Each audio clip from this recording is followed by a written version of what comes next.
लेकिन Germany atomic bomb क्यों नहीं बना पाया, जबकि उनके पास वो साइंटिस्ट था जिसने क्वांटम मैकेनिक्स को खड़ा किया था, वर्नर हाइजेनबर्ग। एग्जैक्टली ये कहानी भी उनके प्रिंसिपल की तरह ही अनसर्टेन है। क्या बात कर रहा है यार, इसमें पोजीशन और मोमेंटम कहां से आ गया? चल सबसे पहले जर्मनी के एटॉमिक प्रोजेक्ट यूरान प्रोजेक्ट की मोमेंटम की बात करते हैं।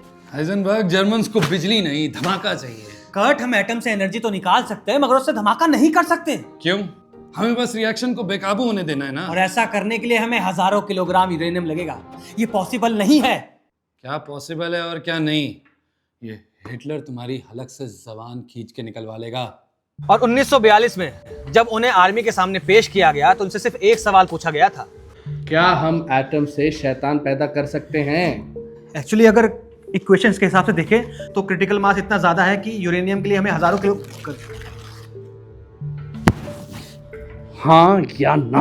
हाँ, मगर जंग खत्म होने तक नहीं।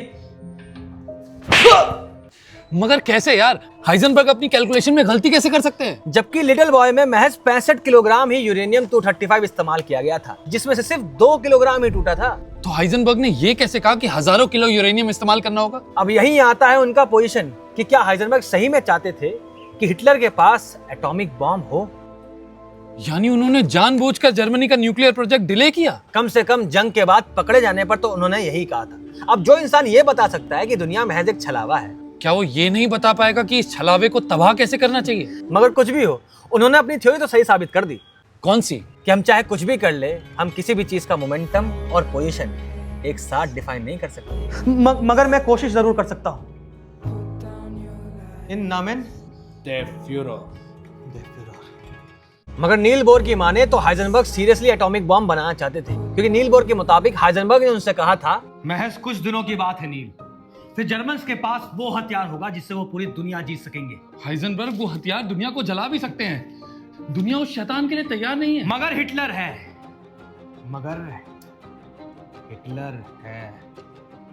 मुझे वो गिद्ध नहीं बनना है जो मुर्दा लाशों को नोचे। मगर हाइजेनबर्ग की माने तो उन्होंने नील बोर को कहा था, महज कुछ दिनों की बात है नील, फिर जर्मन्स के पास वो हथियार होंगे जिनसे वो दुनिया जीत सकेंगे। हाइजेनबर्ग, वो हथियार दुनिया को जला भी सकते हैं। दुनिया उस शैतान के लिए तैयार नहीं है। मगर हिटलर है। मुझे वो गिद्ध नहीं बनना है जो मुर्दा लाशों को नोचे। और ना ही मुझे।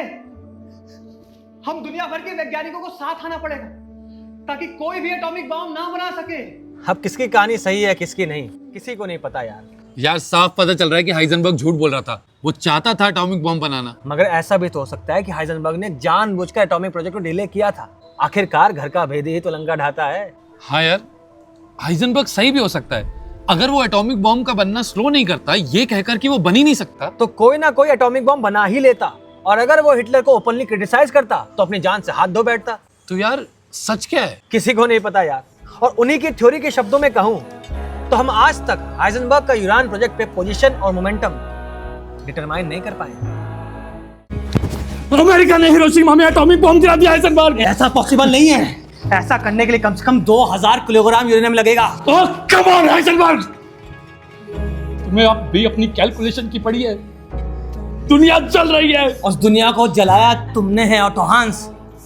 तुमने दुनिया को न्यूक्लियर फिजन बताया है, मैंने नहीं। खून के छींटे तुम्हारे कपड़ों पर है, मेरे नहीं। मगर हाइजेनबर्ग से आखिर कैलकुलेशन में गलती कहाँ हुई थी? वहां जहां उन्होंने काबू की गई रिएक्शन को बेकाबू माना। क्या मतलब? मतलब ये कि उनको लगा कि एटॉमिक बॉम्ब महज एक बहुत बड़ा न्यूक्लियर रिएक्टर है।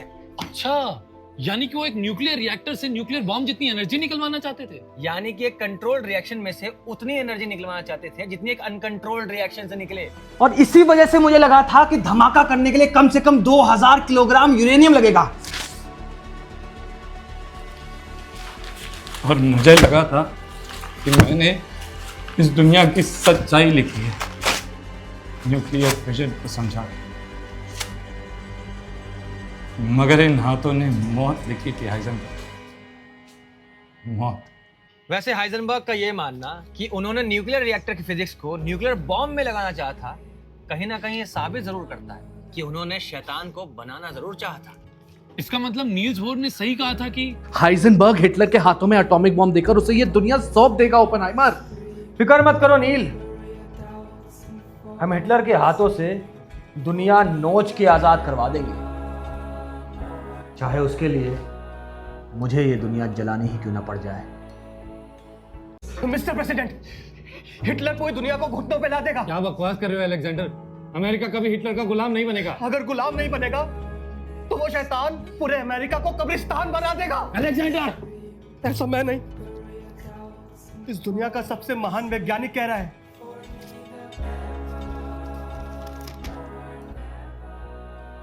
Albert Einstein.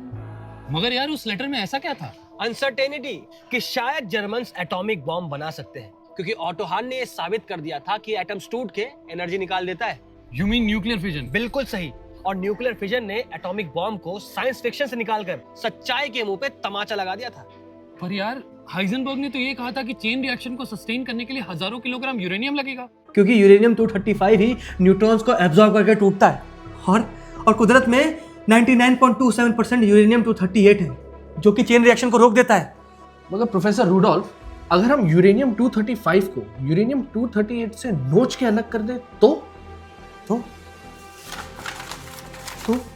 तो सिर्फ 10 किलोग्राम में ही बॉम्ब बन जाएगा। यानी कि बॉम्ब बनाने के लिए हमें हजारों किलोग्राम नहीं, बल्कि कुछ किलोग्राम यूरेनियम ही चाहिए। और रूडोल्फ और फ्रिश के उस मेमोरेंडम ने क्रिटिकल मास की पहेली को सुलझा दिया था। मगर यार फिर भी कोई गारंटी थोड़ी थी कि जर्मन्स ने सही क्रिटिकल मास कैलकुलेट कर लिया था। और शायद हाइजेनबर्ग जर्मन्स का न्यूक्लियर प्रोग्राम डिले कर रहा है। भूलो मत नील कि वो एक जर्मन है, वो एक इंसान भी तो है।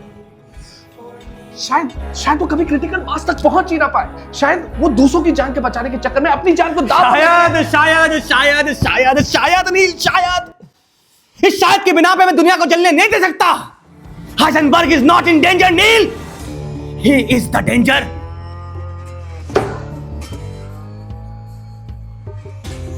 ठीक है, let's make the weapon of peace. Let's make the weapon of peace. मगर क्यों अमेरिका ने जापान पर एटॉमिक बॉम्ब्स गिराए? जबकि नाजीज के मंसूबे हिटलर की मौत के साथ ही दफन हो गए थे, यही ना? वही तो यार, प्रेसिडेंट ट्रूमैन के दस्तखतों ने हजारों की जान बचाने के लिए लाखों की जान ली। शायद सवाल जान बचाने का था ही नहीं। क्या बकवास कर रहे हो लियो ज़िलार्ड? मैनहट्टन प्रोजेक्ट की कामयाबी हजारों जिंदगियों को भाप बनाने से ही साबित होगी। ये कामयाबी किसी बंजर जमीन को भाप बनाने से भी साबित हो सकती है ओपेनहाइमर। और इस बात की क्या गारंटी है कि जो शैतान हमने पैदा किया वो हजारों नहीं लाखों जिंदगियां छीन लेगा? यह बात तुम्हें तब सोचनी चाहिए थी ज़िलार्ड, जब तुमने और इस दुनिया के सबसे महान वैज्ञानिक एल्बर्ट आइंस्टाइन ने प्रेसिडेंट को दिए लेटर पे दस्तखत किए थे। तुमने हमें मजबूर किया है शैतान को जहन्नम से खींचकर जमीन पे लाने के लिए। मगर प्रेसिडेंट ट्रूमैन ने शैतान को जहन्नम से नहीं बुलाया था, बल्कि इस दुनिया को ही जहन्नम बना दिया था। यू मीन ट्रूमैन का असली मकसद सिर्फ जंग जीतने का नहीं था, बल्कि अमेरिका की डोमिनेंस दिखाने का भी था। एग्जैक्टली। और ओपेनहाइमर बॉम्ब के गिराए जाने के बाद श्रोडिंगर की बिल्ली की तरह बदल गया था। Doctor J Robert Oppenheimer, we have won the war, victory is ours. और ये आपके बिना संभव नहीं था। You are a true American hero, congratulations. नहीं मिस्टर प्रेसिडेंट, ये हाथ खून से सने। Now I have become death, the destroyer of the worlds. मगर अमेरिका का दुनिया में कंप्लीट डोमिनेंस का अहंकार सोवियत यूनियन ने तोड़ दिया था, दुनिया को पहला वर्केबल हाइड्रोजन बॉम्ब देकर। अरे कुछ भी क्या यार, पहला हाइड्रोजन बॉम्ब अमेरिका का आईवी माइक था इन 1952। मेरे भाई, आईवी माइक एक थर्मो न्यूक्लियर एक्सप्लोजन था, मगर पहला वर्केबल हाइड्रोजन बॉम्ब यूएसएसआर का लेयर केक था। पर यार, अमेरिका इस रेस में पीछे किसकी वजह से गया?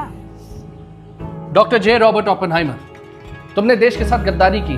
तुम पर सोवियत यूनियन को न्यूक्लियर प्रोग्राम के बारे में कॉन्फिडेंशियल इंफॉर्मेशन लीक करने का और एच बॉम्ब को डिले करने का आरोप लगता है।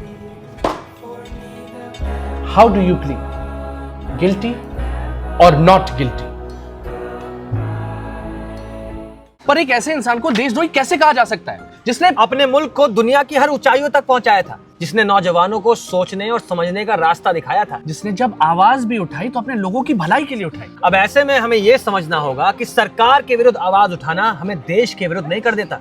अब नीम के पत्ते कड़वे सही, खून तो साफ करते ही हैं। एग्जैक्टली। खैर ये सब छोड़, ओपेनहाइमर से पूछा गया था एटॉमिक बॉम्ब के गिरने पर कितने लोग मरे थे? करीबन 70,000। पर आपने तो कहा था कि एक्सप्लोजन सक्सेसफुल था। हाँ, टेक्निकल टर्म्स में मतलब ये कि धमाका वैसे ही हुआ जैसा होना चाहिए था, मगर इंसानियत की नजर से वो धमाका गलत था और मुझे इसका बेहद अफसोस है। इसीलिए आपने सोवियत यूनियन को खबर लीक की। मैंने नहीं की। अगर आपने नहीं की तो एच बम के बनने को डिले क्यों किया? मैंने नहीं किया, हमारे पास कोई भी वर्किंग मॉडल अवेलेबल नहीं था। अगर होता तो आप बनाते? बिल्कुल बनाता। और बनने के बाद उसे गिरने से रोकते। शायद हाँ, क्योंकि इंसान को शैतान बनना नहीं चाहिए। पर आप एक शैतान बन चुके हैं ओपनहाइमर। क्या मतलब? आप उसी समय शैतान बन चुके थे जब यूएसएसआर की खबर आपने हमसे छुपाई। मैं अपने दोस्तों को बताया करता था। आपने ये बात हमसे छुपाई कि यूएसएसआर ने आपको अप्रोच किया मेरी था। गलती थी। आपने भाई ने को बचाने के लिए आपने ऐसा किया। आपने अपने कम्युनिस्ट दोस्त को अपनी बीवी को बचाने के लिए। लेकिन वो कम्युनिस्ट आप एक गद्दार है, मैं गद्दार नहीं हूँ, मैं मार दूँ। इन हाथों ने खून किया है। इन हाथों ने खून किया है, कई लोगों की जिंदगी ली है और इन हाथों की जिम्मेदारी बनती है कि और खून ना हो, और खून ना हो।